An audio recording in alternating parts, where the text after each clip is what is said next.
তো 19 নম্বর অঙ্কটা দেখে কি বলছে, এই ইনভেস্টর পারচেজ। 18 নাম্বার তো হয় নাই। হ্যাঁ না 18 করাইছি কালকে, গত ক্লাসে লাস্ট অঙ্কটাই ছিল 18। অবশ্যই করাইছেন। 18 নম্বর লাস্ট অঙ্কটাই ছিল 18 নম্বর। 19 নাম্বারটা দেখি, an investor purchase for taka 5555 a zero coupon has face value is taka 7000।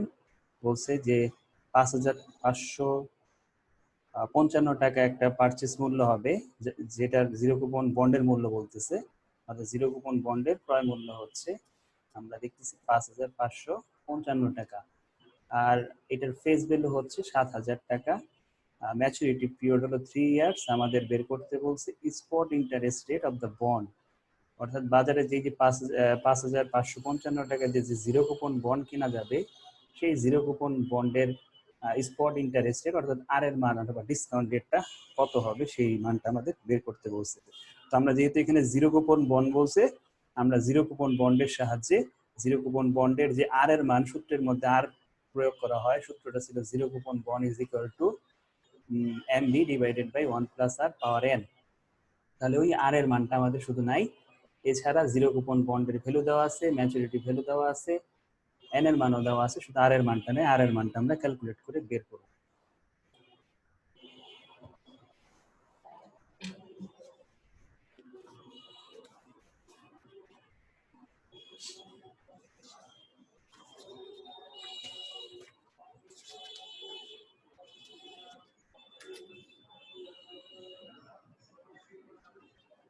উনিশ নাম্বার অঙ্ক। 19 নম্বর অঙ্কে আমাদের প্রথমেই দেওয়া আছে জিরো কুপন বন্ডের মূল্য, জিরো কুপন বন্ড দেওয়া আছে 5555 টাকা, আর হলো ফেস ভ্যালু দেওয়া আছে 7000 টাকা, এন এর মান দেওয়া আছে কত বছর, 3 বছর, 3 বছর দেওয়া। তারপরে আমাদের বেসিস স্পট ইন্টারেস্ট আমরা লিখি we know zero coupon bond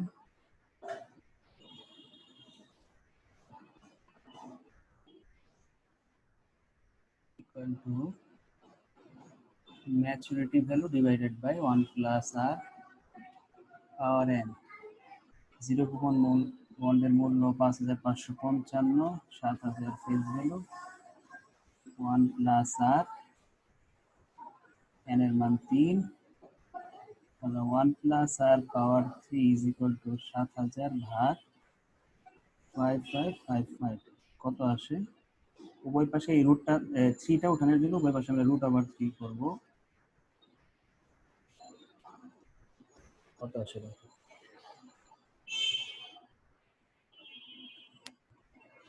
ভাগ করো কেউ।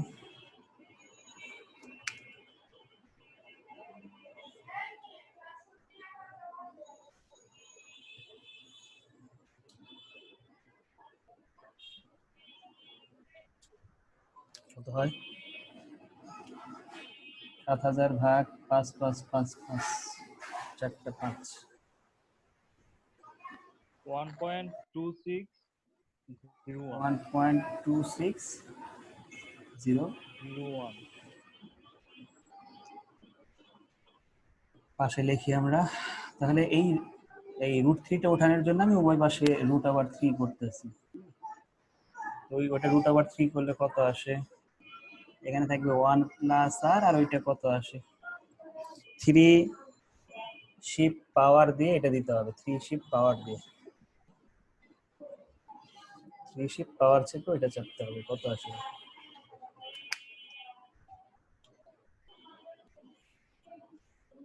স্যার 1.080। 1.080। আমরা এক যদি বিয়োগ করে দেই তাহলে আমার থাকতেছে আর ইজ ইকুয়াল টু 0.080, তাহলে আমরা এটাকে লিখতে পারি 8%। ঠিক আছে, এই ছিল আমাদের এটার অ্যান্সার, এটা কমপ্লিট।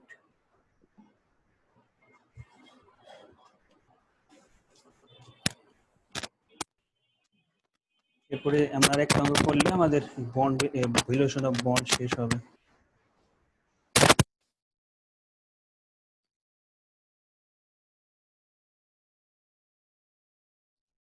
শেষ হলে বলুন।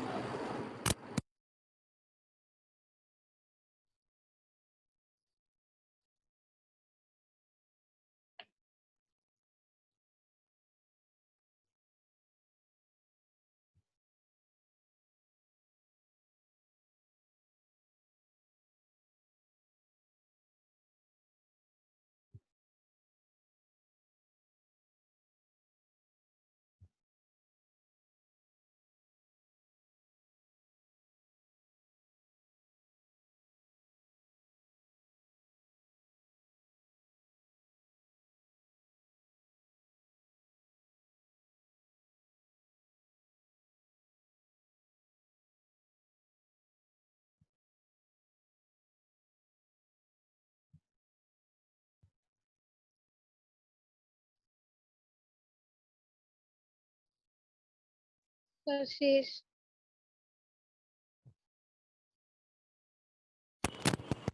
পরের অঙ্কে আসি।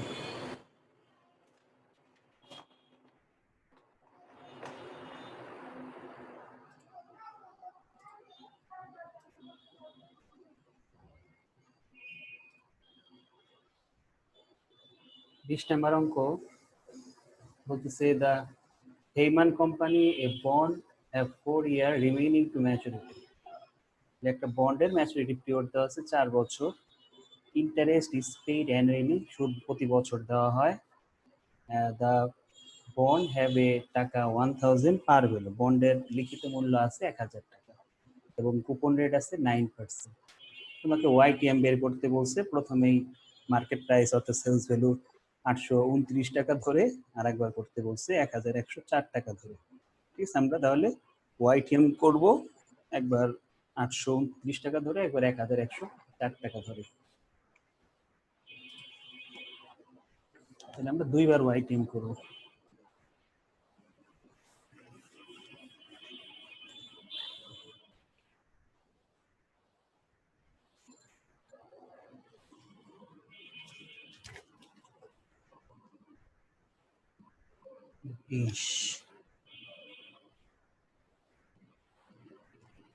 ফেস ভ্যালু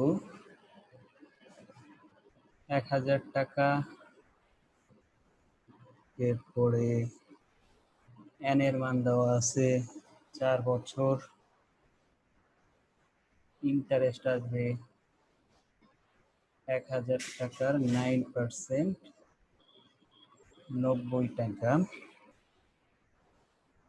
আমরা এখন 1 নাম্বার করব, এর 1 নাম্বারটা করব। যখন সেলস ভ্যালু 829 টাকা, তখন YTM is equal to interest plus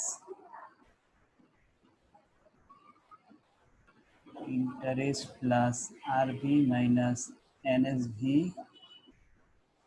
divided by N, RB plus NSV ভাগ 2 into 100। ঠিক আছে, আমি ইন্টারেস্ট বসাই। ইন্টারেস্ট হলো 90 টাকা, রিডিমেবল ভ্যালু 1000 টাকা, সেলস ভ্যালু 829 টাকা, এন এর মান 4, 1000 যোগ 829 ভাগ 2 into 100। ক্যালকুলেট করো।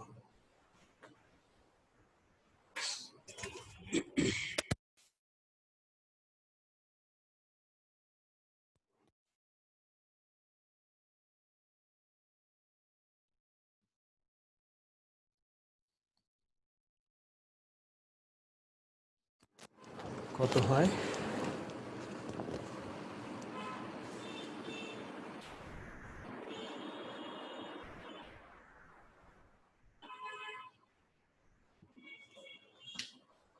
উপরেরটা একবারে বলে দাও।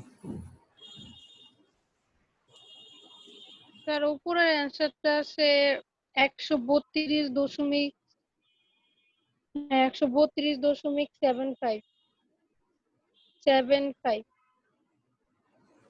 নিচে 1400 সরি স্যার 914.5 নিচের অ্যান্সারটা 914.5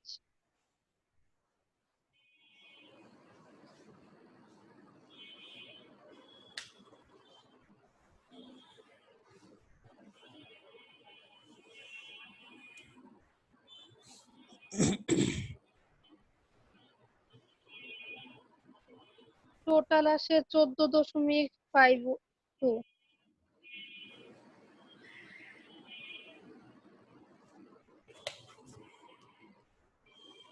মিলছে। হ্যাঁ, একইভাবে আমরা মার্কেট প্রাইসটা এখন চেঞ্জ করব। 2 নম্বরে 1104 টাকা বসিয়ে কাজ করব। তোমরা করে ফেলো 1104 টাকা বসিয়ে। 1104 টাকা।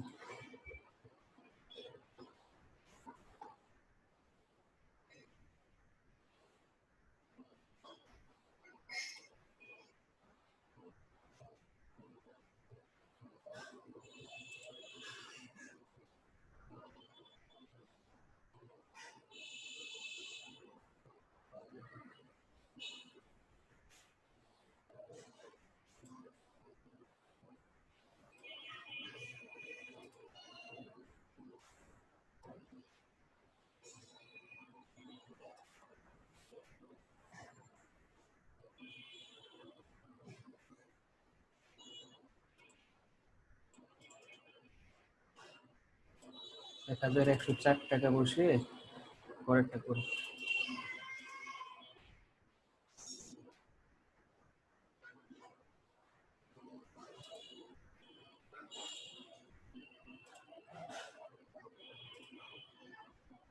স্যার পরেরটা কি যে ওয়াইটিএমই করব? হ্যাঁ হ্যাঁ, একের এই এর 2 নাম্বার, এর 2 নাম্বার, এর 2 আবার ওয়াইটিএম করো। স্যার 1000 1104 টাকা কি যে আরভি হবে? না না, সেলস রেট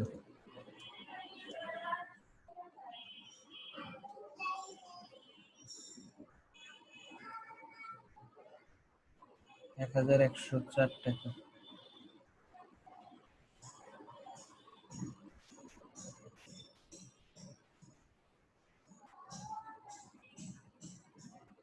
কত আসে?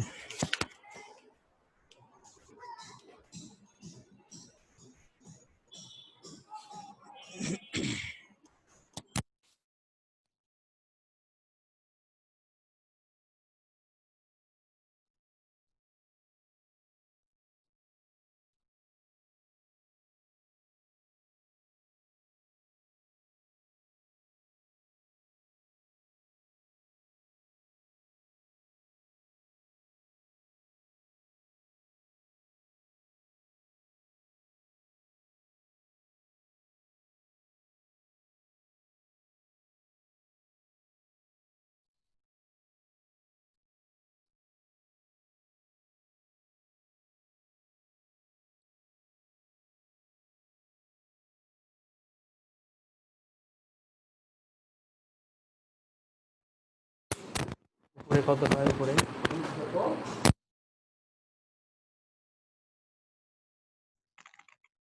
উপরে 64, নিচে 1052,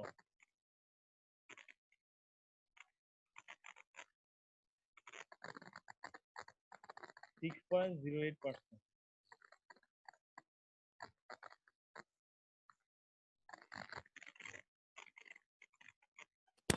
আচ্ছা, বন্ডের সাথে জিরো কুপন বন্ডের কি এইটুকু ডিফারেন্স নাকি যে জিরো কুপন বন্ডের মধ্যে আপনার ইন্টারেস্ট হয় না আর ওটার মধ্যে ইন্টারেস্ট হয়?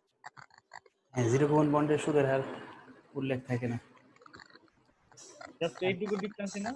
হ্যাঁ জাস্ট এতটুকু ডিফারেন্স না নাকি হ্যাঁ আরো হ্যাঁ কিছু? হ্যাঁ, না না, জিরো কুপন বন্ডে কোনো সুদের হার উল্লেখ থাকে না, সমমূল্য বা তার কম মূল্যে বাজারে বিক্রি করা হয়।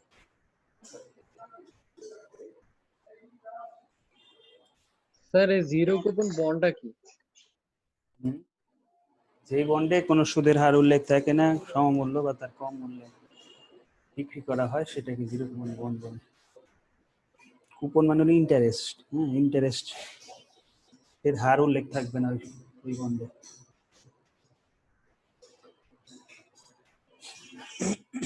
এটা কমপ্লিট হয়েছে। আমরা পরের পার্টে যাই। এটার পরের পার্টে কি বলছিল, অর্থাৎ বি নাম্বার রিকোয়ারমেন্টে কি বলছিল দেখি। বি নাম্বারে বলতেছিল would you pay টাকা 829 for one of those bond if you thought that the appropriate rate of interest was 12%, that I KD হচ্ছে 12%, explain your answer। অর্থাৎ বলতেছে যে তুমি এই 829 টাকা দিতে রাজি কিনা, অর্থাৎ 829 টাকা বিনিয়োগ করে তুমি বন্ডটাকে কিনবে কিনা সেটা জানতে চাইতেছে। আর যদি ইন্টারেস্ট রেট 12%, যেটাকে আমরা আই দ্বারা প্রকাশ করতেছি, মানে ইন্টারেস্ট রেট, আর যদি কস্ট অফ ডেট অর্থাৎ আর এর মান দেওয়া আছে হলো 12% হয়, তাহলে তুমি কি 829 টাকা দিয়ে বন্ডটা কিনতে রাজি আছো কিনা সেটা তোমাকে জানতে চাইছে তোমার কাছে। ঠিক আছে, তুমি এখন কি করবা, তুমি এখন বন্ডের ভ্যালু বের করবা।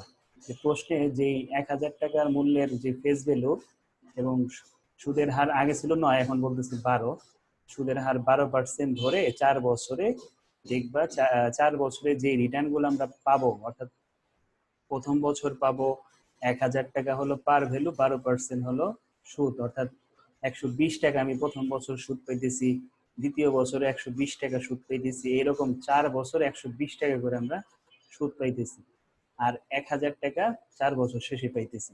ঠিক আছে, তো আমরা 4 বছরে 120 করে প্লাস 1000 টাকা, মোট যে টাকাগুলো আমি ভবিষ্যতে পাবো সেগুলোর আজকের মূল্য আগে কনভার্ট করতে হবে। কোনো ডিসিশন দিতে হলে ভবিষ্যতের টাকাগুলোকে আজকের মূল্যে কনভার্ট করে আজকের বাজার মূল্যের সাথে কম্পেয়ার করে ডিসিশন দিতে হয়। অর্থাৎ এখন বাজার মূল্য আছে 829 টাকা, আর তুমি ক্যালকুলেট করে এখন একটা ভ্যালু বের করবা, তার সাথে কম্পেয়ার করে যদি দেখো যে বাজার মূল্য কম, ঠিক আছে, বন্ডের বাজার মূল্য কম, তখন তুমি বন্ডটা কিনবা, কারণ তুমি বাজার মূল্য যেহেতু কম, তুমি যদি এটা এখন কেনো পরবর্তীতে তুমি বেশি দামে সেটা সেল করতে পারবা। ঠিক আছে, এই জন্য সে বিনিয়োগে যাবে, যেহেতু বন্ডের মূল্য সে কম টাকায় কিনতে পারতেছে বন্ড। তো এখন দেখবো সে কত টাকা আসে। একটা জিনিস খেয়াল রাখবা, আমরা এই বেসিক লেকচারের যে একটা ভিডিও দিয়েছিলাম আগের যে এই অঙ্কের চ্যাপ্টারের শুরুতে, ঠিক আছে, একদিনে 2টা ভিডিও দিয়েছিলাম, একটা হলো যে এইটা যেটা করাই দিয়েছি সেটা, আর একটা বেসিক দিয়েছিলাম। ওইখানে একটা অঙ্ক ছিল যে আমাদের এই যে সুদের হার, হ্যাঁ, সুদের হার কত, 12%, আর ডিসকাউন্টিং রেট কত, 12%। তো সুদের হার আর ডিসকাউন্টিং রেট যখন সমান হয়, মনে রাখবা, তখন এই যে ফেস ভ্যালু যেটা দেখতেছে 1000 টাকা, বন্ডের বর্তমান মূল্য ক্যালকুলেট করে আমরা ওইটাই পাবো, 1000ই আসবে আমাদের ক্যালকুলেট করে। ঠিক আছে, যখন ডিসকাউন্টিং রেট এবং ইন্টারেস্ট রেট দুইটা সমান হয় কোশ্চেনে, তখন ফেস ভ্যালু যা থাকে অঙ্কের বন্ডের ভ্যালু ওইটাই হবে। ঠিক আছে, তো আমরা এখন ক্যালকুলেট করে দেবো আসলে কি ওইটা হয় কিনা। ঠিক আছে, তো আমরা কি করবো, এখন বন্ডের ভ্যালু বের করব একদম 1 নম্বর সূত্র দিয়ে, যেটা আমাদের ম্যাচুরিটি পিরিয়ড থাকলে বন্ড যেভাবে আমরা বের করি, কুপন বন্ড।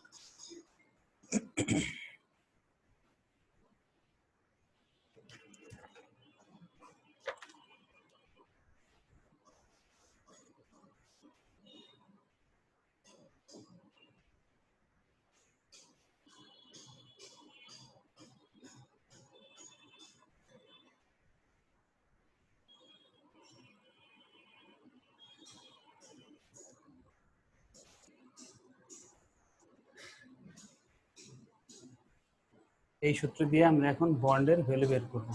ঠিক আছে, তো ইন্টারেস্ট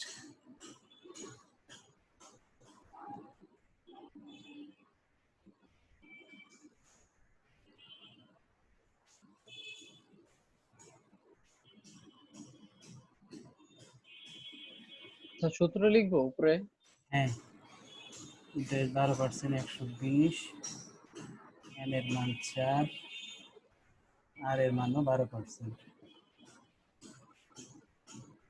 ইন্টারেস্ট 120,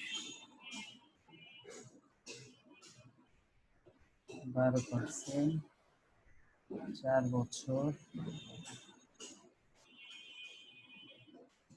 1000 টাকা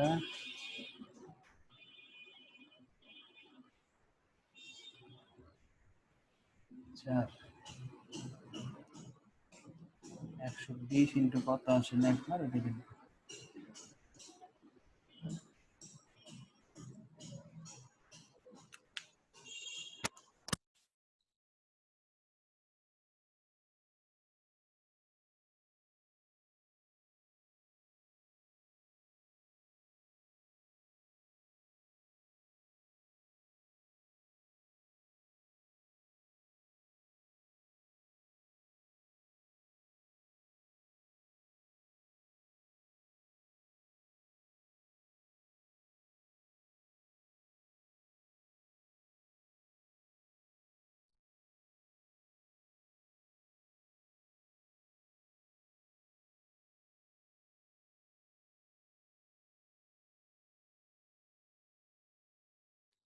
কত হয়?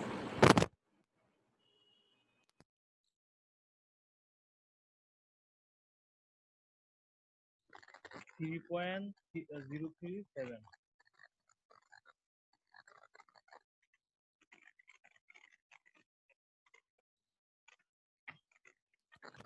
3.307 3.03 3.03 3.03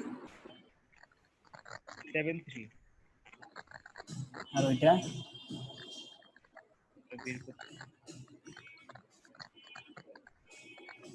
635.52 35.52 2 মাইক্রোফোনে মানে সমস্যা আজকে না শব্দ হইতেছে। আচ্ছা টোটাল কত আসে? 1000 টাকা আসবে টোটাল। হ্যাঁ কমেন্ট দিব।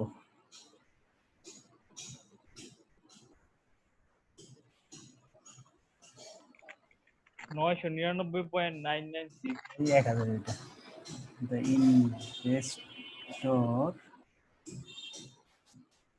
চাইছিল কি পে করবে কি না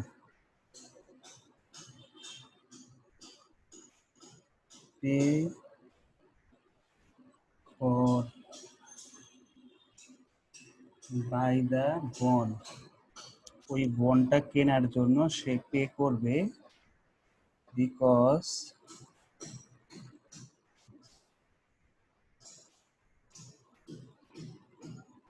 ইটস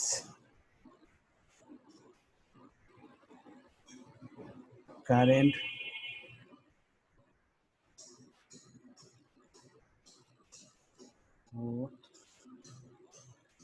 টাকা 1000 is more than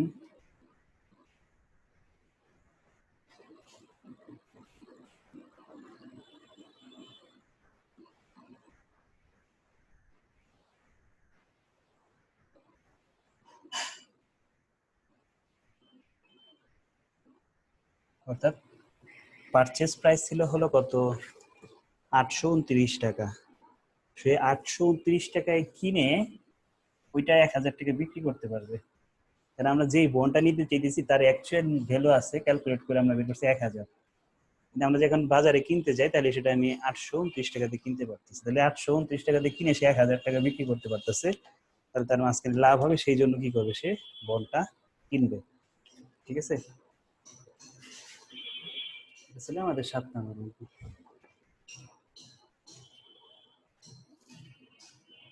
এখন আমরা স্টক ভ্যালুয়েশনে যাব, সূত্রগুলো আগে একটু দেখে নিই তারপরে অঙ্কে যাব।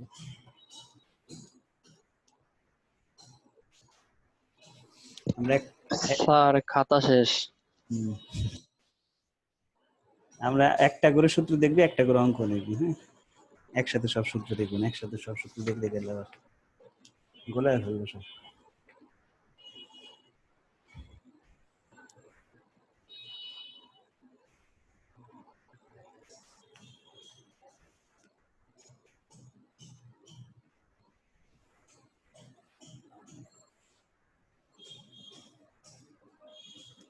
এখন আমরা স্টক ভ্যালুতে যাব। স্টকে আবার দুই ধরনের হয়, কমন স্টক, প্রেফার্ড স্টক। প্রথমে আমরা কমন স্টক দিয়ে শুরু করব। কমন স্টক, ঠিক আছে। কমন স্টকে আমরা প্রথমে যে সূত্রটা শিখব সেটা হলো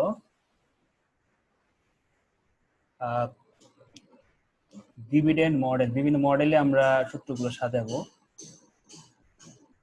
ডিভিডেন্ড মডেল, এটাকে আর একটা নাম হলো জিরো গ্রোথ মডেল। জিরো তোমাদের খাতায় তুলতে হবে না, এগুলো শিটে দেওয়া আছে। জিরো গ্রোথ মডেল, ঠিক আছে। তো ডিভিডেন্ড মডেল বলতে ডিভিডেন্ড থাকবে একটা অঙ্কের মধ্যে, প্রতিটা শেয়ারে ডিভিডেন্ড উল্লেখ থাকবে, এবং এই ডিভিডেন্ডটা গ্রোথ, জিরো গ্রোথ মডেল মানে হচ্ছে এই ডিভিডেন্ডটা কোনো সময় বাড়বে না, প্রতি বছর সেম হারেই পাবে, ঠিক আছে। যেটাকে আমরা বলতেছি জিরো গ্রোথ মডেল মানে হচ্ছে কোনো বৃদ্ধি পাবে না। গ্রোথ মানে বৃদ্ধি পাওয়া, জিরো মানে কোনো শূন্য। হ্যাঁ, কোনো আমাদের গ্রোথ হবে না, অর্থাৎ প্রবৃদ্ধি হবে না। অর্থাৎ মনে করো তোমার একটা ডিভিডেন্ডের হার দেওয়া আছে 10%, 10% এখানে টাকায় দেওয়া থাকবে। মনে করো 10 টাকা দেওয়া আছে, এই 10 টাকা সারা বছরই পাবে, এরকম 10 টাকা 10 টাকা প্রতি বছর 10 টাকা করে পাবে। আর যদি বৃদ্ধির হার থাকতো তাহলে ওই অনুযায়ী আমাদের কাজ করতে হতো। তো এটাতে আমরা পরে যাব। তো এটার সূত্রটা হচ্ছে আমরা মার্কেট প্রাইস পার শেয়ার লিখবো, ঠিক আছে, স্টকের মূল্য, বা আমরা স্টক ভ্যালু লিখতে পারি। সূত্রটা হচ্ছে উপরে থাকবে হলো ডিভিডেন্ড, আর নিচে থাকবে হলো কস্ট অফ ইকুইটি থাকবে। হ্যাঁ, কস্ট অফ ইকুইটি, এটা হলো আমাদের ডিভিডেন্ড মডেল। অর্থাৎ ডিভিডেন্ড থাকবে, সেই ডিভিডেন্ডকে আমরা ডিসকাউন্টিং রেট দ্বারা, অর্থাৎ ইকুইটির যে ব্যয়, সেই ইকুইটির ব্যয় দ্বারা যদি আমি ভাগ করি তাহলে আমি পাইতেছি বন্ডের, স্টকের বর্তমান মূল্য, ঠিক আছে। আর আরেকটাও দেখাই, দুইটা দেখাই রাখি, তারপরে আমরা আরো সূত্র আছে ওগুলো পরে দেখবো, আমরা জাস্ট দুইটা শিখে রাখি। এটা হলো dividend growth, zero growth model বা ডিভিডেন্ড মডেল। আরেকটা সূত্র হলো growth model.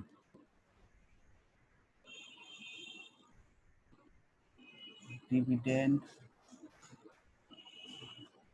Growth model, dividend growth মডেলে আমরা যে সূত্র দেখবো তার আরেকটা নাম হচ্ছে কনস্ট্যান্ট গ্রোথ মডেল। কনস্ট্যান্ট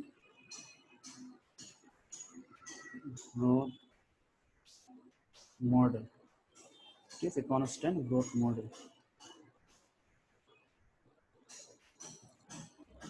তার মানে কি, এইখানে গ্রোথ রেট থাকবে, জি মানে গ্রোথ রেট। হ্যাঁ, তো এইটা থাকবে গ্রোথ রেট। গ্রোথ মডেলে গ্রোথ রেট থাকবে, এবং যেই গ্রোথ রেটটা থাকবে সেটা থাকবে কনস্ট্যান্ট, অর্থাৎ কোনো চেঞ্জ হবে না, প্রতি বছর বৃদ্ধির হারটা সেম থাকবে। তো তখন আমরা সূত্র লিখব এরকম, D1 divided by cost of equity plus,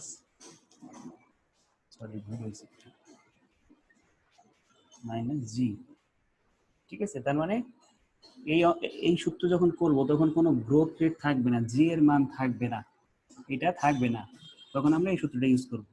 আর যখন গ্রোথ রেট থাকবে, জি থাকবে, তখন আমরা এটা সূত্র ইউজ করব। এবং জি থাকার আবার শর্ত আছে, জিটা কনস্ট্যান্ট হইতে হবে, কনস্ট্যান্ট হইতে হবে, অর্থাৎ কোনো পরিবর্তন হবে না। মনে করো গ্রোথ রেট দেওয়া আছে আমার 10%, এই একটা রেটই দেওয়া আছে, সারা প্রতি বছরই এই 10% 10% এইভাবেই বাড়বে, আর কোনো চেঞ্জ হবে না, সেটাকে আমরা বলতেছি কনস্ট্যান্ট। অর্থাৎ গ্রোথ রেট থাকবে কিন্তু সেটা কনস্ট্যান্ট, কোনো পরিবর্তন হবে না। তাহলে আমরা এই দুইটা মডেলের আমরা অঙ্ক দেখি। হ্যাঁ, একটা হলো জিরো গ্রোথ মডেল আর একটা হলো growth model, constant growth model. Sir আপনার কথা বোঝা যায় না। দেখতেছি, আমরা ফার্স্ট অঙ্কটা দেখি। ফার্স্ট অঙ্কটা হচ্ছে জিরো গ্রোথ মডেলে। হ্যাঁ, ফার্স্ট অঙ্কটা হলো জিরো গ্রোথ মডেলে। আচ্ছা, তো বলতেছে Aziz Peps limited is a mature firm engineering institute industry. The firm recently paid dividend of টাকা 25 per share. বলতেছে যে একটা কোম্পানি তারা রিসেন্টলি পেড করছে ডিভিডেন্ড কত টাকা, 25 টাকা। তার মানে এটা কিসের মান দেওয়া আছে, ডিভিডেন্ডের মান দেওয়া আছে, হ্যাঁ, ডি এর মান। তো যেহেতু রিসেন্টলি বলছে, তার মানে আমাকে বুঝতে হবে যে এটা বছরের শুরুর ভ্যালু দেওয়া। হ্যাঁ, রিসেন্টলি, কারেন্টলি এই লেখাগুলো থাকলে আমরা বুঝবো যে এটা ডিভিডেন্ড জিরো দেওয়া। ডিভিডেন্ড দুই ভাবে প্রকাশ করা হয়, ডি জিরো দিয়ে, ডি এন দিয়ে। ডি জিরো দ্বারা আমরা বুঝবো যে চলতি বছরের যদি ডিভিডেন্ড বোঝায়, আমি যেই বছরের অঙ্ক করতেছি সেই বছরের ডিভিডেন্ড যদি বোঝায়, তাহলে সেটাকে আমরা ডি নট বা ডি জিরো লিখবো। আর আমরা যদি ভবিষ্যতের কোনো ডিভিডেন্ড বোঝায়, ঠিক আছে, ভবিষ্যতের ডিভিডেন্ড বোঝায়, তাহলে সেটাকে আমরা ডি ওয়ান বা ডি এন দ্বারা প্রকাশ করব, ঠিক আছে। তো যেহেতু এটা বলছে রিসেন্টলি, অর্থাৎ চলতি বছর বোঝাইতেছে, তাহলে এটাকে আমরা কি বলবো, ডিভিডেন্ড জিরো। হ্যাঁ, 0 বছরের dividend. Due to its maturity as well as stable sales and earning, the firm management feels that the dividend will remain at the current level for foreseeable future. বলছে যে এই কোম্পানিতে যেই তোমার কি হবে, ডিভিডেন্ডটা কোনো চেঞ্জ হবে না। হ্যাঁ, remain at the current level, অর্থাৎ অপরিবর্তিত থাকবে। এই 25 টাকাই সব সময় থাকবে, এটা ফিউচার পর্যন্ত এই 25 টাকাই থাকবে, কোনো পরিবর্তন হবে না এই 25 টাকা। তাহলে আমরা কি পেলাম, যে ডিভিডেন্ড দেওয়া আছে এবং এই ডিভিডেন্ডের কোনো গ্রোথ রেট দেওয়া নাই, অর্থাৎ প্রবৃদ্ধি যে হবে সেটা কিন্তু কোশ্চেনে কোথাও নাই। আমরা পরে পড়লেও দেখতে পাবো যে কোথাও আমাদের জি এর কথা বলা নাই। গ্রোথ থাকলে সেটা বলবো আমরা জি। গ্রোথকে আবার ইনক্রিজও বলে। হ্যাঁ, ইনক্রিজ বলতে বৃদ্ধিকেই বোঝায়, গ্রোথ না লিখে ইনক্রিজ বলতে পারে। তো আমরা একটা জিনিস পেলাম, সেটা হলো ডিভিডেন্ড, বছরের শুরুর ডিভিডেন্ড ডি নট বা ডি জিরো পেলাম। ফার্স্টে বের করতে বলছে আমাকে, if the required rate of return 15%, যদি আর এর মান অথবা কস্ট অফ ইকুইটি কত হয়, 15%। কস্ট অফ ইকুইটি কেন বললাম, কারণ আমরা এখন কমন স্টকের কাজ করতেছি। কমন স্টকের যে ব্যয় সেটাকে কস্ট অফ ইকুইটি দ্বারা প্রকাশ করা হয়। তো একটা জিনিসেরই দুইটা নাম, দুই পক্ষ থেকে, মালিকের পক্ষ আর হচ্ছে শেয়ার হোল্ডারদের পক্ষ থেকে, শেয়ার হোল্ডার বা কোম্পানির পক্ষ থেকে, দুই একই নামের একই জিনিসকে বিভিন্ন নামে ডাকা হয়। কেউ কস্ট অফ ইকুইটি ডাকে, কেউ রিকোয়ার্ড রেট অফ রিটার্ন ডাকে, ঠিক আছে, বিভিন্ন নামে ডাকা হয়। তাহলে এটা আমাদের কে ইর মান দেওয়া আছে। হ্যাঁ, কে ই, রিকোয়ার্ড রেট অফ রিটার্ন, আর বা কে ইর মান দেওয়া আছে। What is the value of the common stock, common স্টকের ভ্যালু কত হবে। তাহলে একদম সিম্পল, এই 25 টাকাকে তুমি 15% দ্বারা ভাগ করবা, তোমার প্রথম অ্যান্সারটা বের হয়ে যাবে, ঠিক আছে। সূত্র হলো প্রথমটা, D naught divided by K e. 2 নম্বরে বলছে, if the firm risk as perceived by market participant certain increase causing the required rate of return to raise to 18%। বলতেছে যে ফার্মের সার্টেনলি কি হয়েছে, তাদের মার্কেটের রিস্কটা বেড়ে গেছে, ঠিক আছে। রিস্কটা বাড়ার কারণে তাদের যে রিকোয়ার্ড রেট অফ রিটার্ন বা ডিসকাউন্টিং রেট বা কস্ট অফ ইকুইটি যেটাই বলি না কেন আমরা, সেটা বেড়ে গেছে। রিস্ক বাড়ার কারণে তাদের খরচটা একটু বেশি কাউন্ট করতে হবে। 18% তারা রিকোয়ার্ড রেট অফ রিটার্ন বা কস্ট অফ ইকুইটি ধরছে, সেই ক্ষেত্রে স্টকের মূল্য কত হবে সেটা জানতে চাইছি। তাহলে আমরা একই কাজ দুইবার করব, একবার 15% ডিসকাউন্ট রেট ধরে আর একবার 18% ধরে, ঠিক আছে।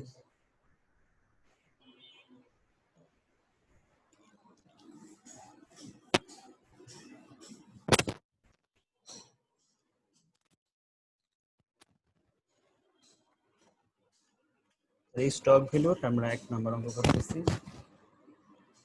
1 নম্বর রিকোয়ারমেন্টে আমরা কি করব, দেওয়া আমাদের 1 নম্বরে চাইছে হলো বন্ডের ভ্যালু, এই স্টকের value D not by cost of equity. আমাদের দুইটা রেট, তো এই জন্য আমরা সাইডে হেয়ার দিয়ে লিখলাম। ডি নট দেওয়া আছে 25 আর কে ই দেওয়া আছে বা রিকোয়ার্ড রেট অফ রিটার্ন 15%। তাহলে 25কে আমরা 15% দ্বারা ভাগ করব, যা আসবে এটা আমাদের অ্যান্সার। হ্যাঁ, একইভাবে আমরা 2 নাম্বারটা করব। 2 number same, D not by K E, আমাদের উপরে আসবে 25, নিচে আসবে 18, নিচে আসবে এটা শেষ, হ্যাঁ।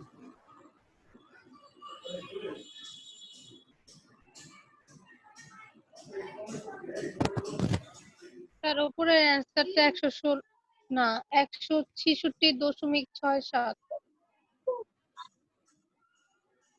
নিচে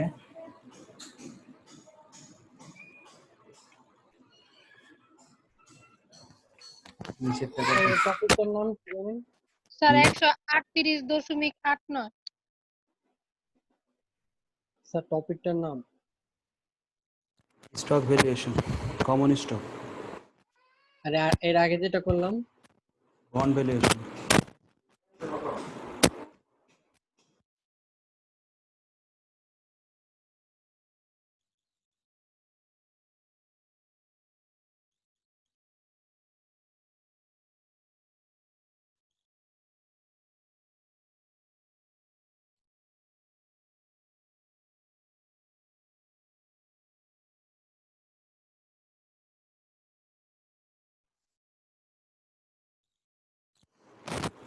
কমপ্লিট হলে বলো।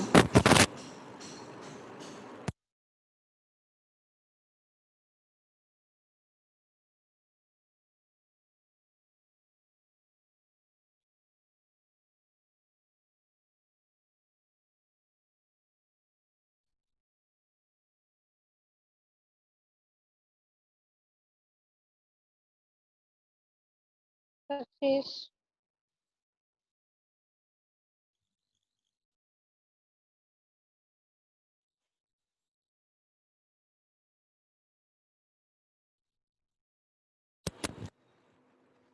দুই নাম্বারটা ওটা ওই সূত্র এখন আমরা দেখিনি, ওটা পরে দেখবো। আমরা 3 নাম্বারটা দেখি। 3 নাম্বারে বলছে Arith textile equity share currently sells for taka 23 per share. The company finance manager anticipate a constant growth rate 10.50% and end of year dividend of টাকা 2.5. If the investor require a 17% return, should he purchase the bond stock? বলতেছে যে অ্যারিথ টেক্সটাইলের একটা share আছে যার বাজার মূল্য হচ্ছে বর্তমান 23 টাকা, আর এই কোম্পানির কনস্ট্যান্ট গ্রোথ রেট জি এর মান দেওয়া আছে এবং এই জিটা কি কনস্ট্যান্ট বলছে, অর্থাৎ 2 নাম্বার সূত্র দিয়ে আমরা কাজ করব। এবং ইয়ার ইন্ডের ডিভিডেন্ড দেওয়া আছে 2.5, অর্থাৎ বছরের শেষের ডিভিডেন্ড দেওয়া আছে 2.5। যদি বছরের শেষের ডিভিডেন্ড দেওয়া থাকে সেটাকে আমরা D1 দ্বারা প্রকাশ করব, ঠিক আছে। বছরের শুরুর থাকলে D0 দ্বারা প্রকাশ করব, আর বছরের শেষের যদি থাকে সেটাকে আমরা D1 দ্বারা প্রকাশ করব। If the investor required a 17% return, should he purchase the stock? বলছে যদি কস্ট অফ ইকুইটি কে এর মান 17% হয় তাহলে কি should he purchase the stock, তার কি এই স্টকটা কেনা উচিত কিনা সেটা জানতে চাইছি, ঠিক আছে। তো এখন আমরা কি করব, এই মন্তব্যটা দেওয়ার জন্য আমাদের প্রথমে স্টকের ভ্যালু বের করতে হবে এবং স্টকের ভ্যালু যেটা বের হবে তার সাথে আমরা এই 23 টাকার কম্পেয়ার করে বলতে পারবো আমি কি বিনিয়োগে যাব কিনা।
কত হয়?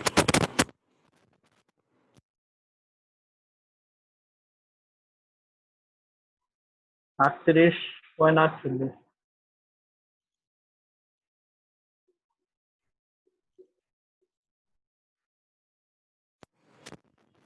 বস।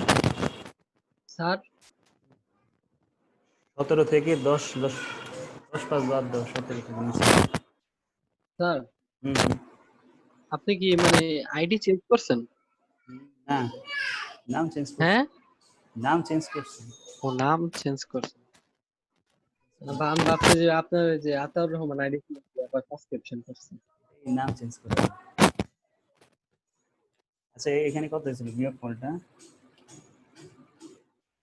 17 থেকে 10, স্যার 0.065 0.06। 0.065 স্যার, মানে অ্যান্সার কি স্যার পার্সেন্টে দেখাতে হবে? না না, এগুলো সব টাকা, মার্কেট প্রাইস না, সব মার্কেট প্রাইস বের করতেছি, শেয়ারের মূল্য। এটা তো আমরা হার বের করতেছি না। আচ্ছা, যদি এন্ড অফ ইয়ার হয় ডিভিডেন্ডটা, সেক্ষেত্রে কি D1 হবে? হ্যাঁ হ্যাঁ, এন্ড অফ ইয়ার থাকলে D1, আর রিসেন্টলি কারেন্টলি এগুলো থাকলে D0, অনেকে D0 বলে। এইটা হলো আমাদের অ্যান্সার। হ্যাঁ, 38.48। এটা হলো আমি যেই বন্ডে বিনিয়োগ করতে চাইতেছি সেই বন্ডের ক্যালকুলেট ভ্যালু, অর্থাৎ আমরা হিসাব করে দেখছি যে 38.48 টাকা আসে, অর্থাৎ আমি যেই বন্ডে বিনিয়োগের চিন্তা ভাবনা করতেছি। কিন্তু সেই বন্ডটা যদি আমি এখন বন্ডের মূল্য আছে 23 টাকা, সে এখন কি বিনিয়োগে যাবে নাকি? কারণ কি? কারণ তার এই যে সেলস ভ্যালুটা কি কম, অর্থাৎ কারেন্ট মার্কেট প্রাইস কম, অর্থাৎ বাজারে 23 টাকা মূল্যের বন্ডটা সে যদি নেয়, অর্থাৎ কিনে সে কত টাকায় বিক্রি করতে পারবে? 38.48, তার মানে সে লাভবান হইতেছে। সে 23 টাকা বিনিয়োগ করে পাইতেছে কত? 38 টাকা। সে কি করবে? পারচেস করবে। কমেন্ট।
23 টাকা থেকে আমার 38.48 টাকা বেশি, অর্থাৎ বিনিয়োগ করলে সে লাভবান হবে, এই জন্য সে বিনিয়োগ করবে।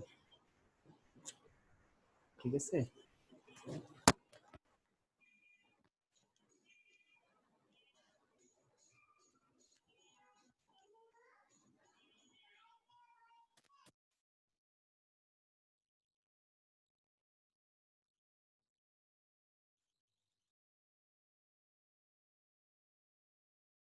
শেষ হয়েছে?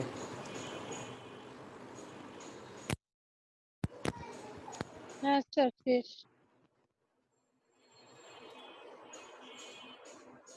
তোমাদের বাসার কাছ থাকবে 4 নাম্বারটা। হ্যাঁ, 4 নাম্বারটা 1 নাম্বারটার মধ্যে D0 মান দেওয়া আছে 10, আর কে দেওয়া আছে 12। 10 কে 12% দ্বারা ভাগ করলে 833 টাকা আসবে। বাসার কাজ 5 নাম্বারটা আমাদের ওটা অন্য নিয়মের, এটা পরে দেখবো। অর্থাৎ এখানে আমাদের 2 আর 5 বাকি রইল। তারপরে আমরা 6 দেখি। Mister A currently page an annual dividend of টাকা 20। তো আমরা কি পাইলাম? ডিভিডেন্ড, এবং এই ডিভিডেন্ডটা কখনকার? কারেন্টলি বলছে, অর্থাৎ D0 মান দেওয়া আছে 20, which is expected to grow 5%. Growth rate দেওয়া আছে 5% infinitely of cost of common stock 15%, calculate the value of the common stock. কি বলতেছে আমাদের একটা বন্ডের কারেন্ট মার্কেট প্রাইস বন্ডের যে ডিভিডেন্ড কারেন্ট ডিভিডেন্ড 20 অর্থাৎ ডি নট দেওয়া আছে 20, গ্রোথ রেট 5%, আর কস্ট অফ ইকুইটি দেওয়া আছে 15%, স্টকের মূল্যটা কত। এখন যেই সূত্রটা আমরা লিখছি সেই সূত্রটা অ্যাপ্লাই করে আমরা অঙ্কটা সলভ করি।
অ্যান্সার হবে আমাদের 210 টাকা। D1 করা নাই, D1 সাইড বের করে নিতে হবে।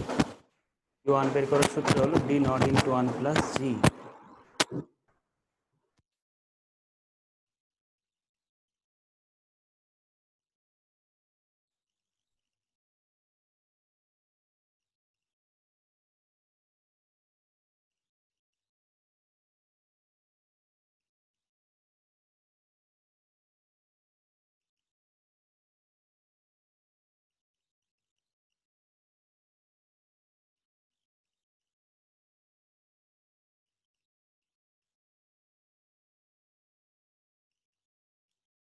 শেষ করছি। হ্যাঁ স্যার। এখানে কি আবার যে কমার্স দিতে হবে? না, কমেন্ট চাই না।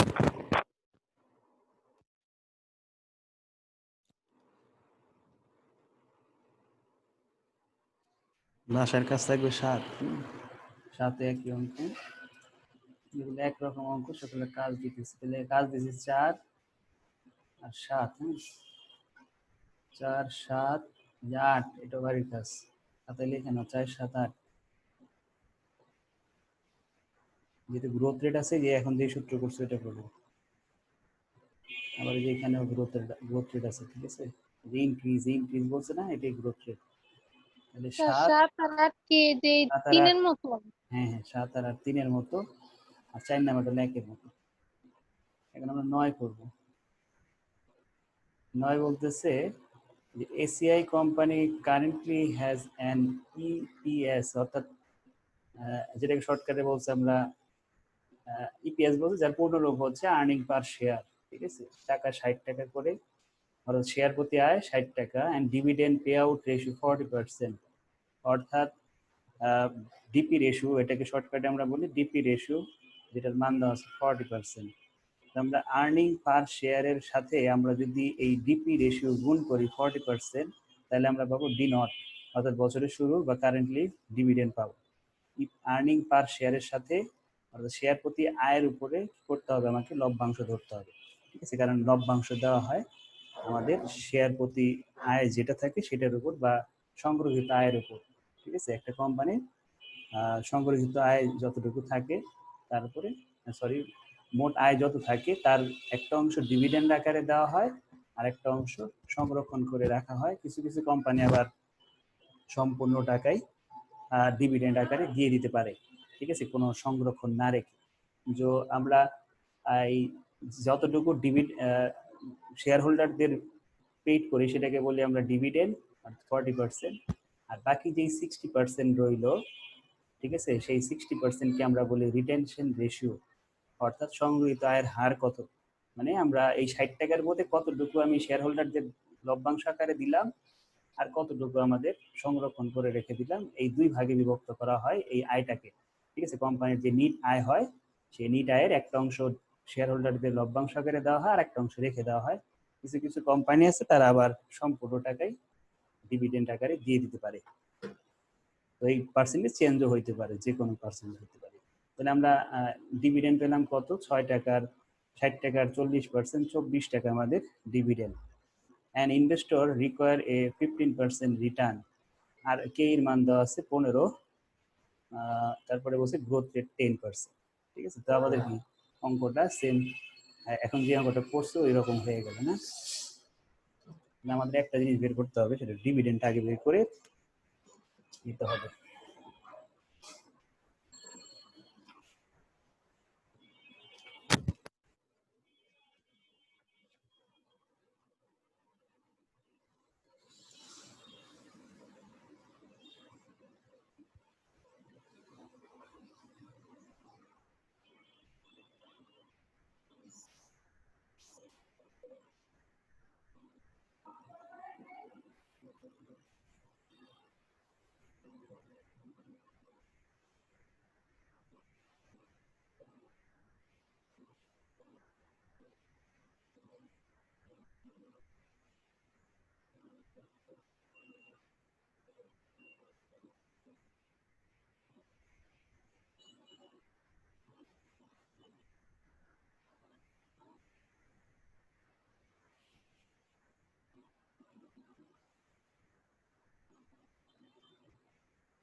ছাব্বিশ দশমিক চার স্যার এটা।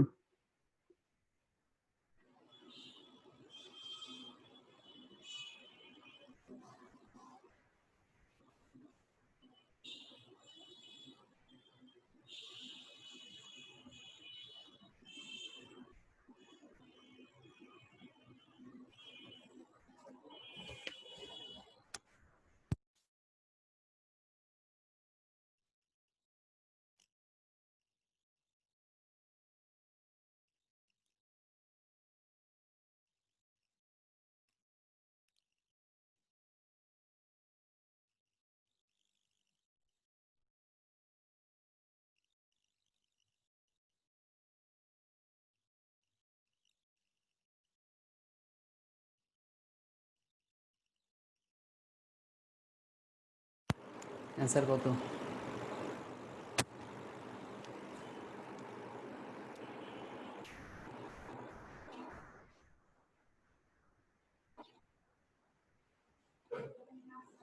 পাঁচশো 28 হয়।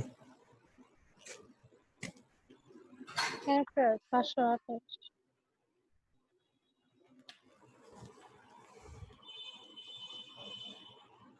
ঠিক আছে, তো আজকে এই পর্যন্তই। আমরা নেক্সট ক্লাসে বাকি খোলা করবো। 3টা কাজ দিচ্ছি আমরা, 4, 7 আর 8, 4, 7, 8 বাড়ি কাজ।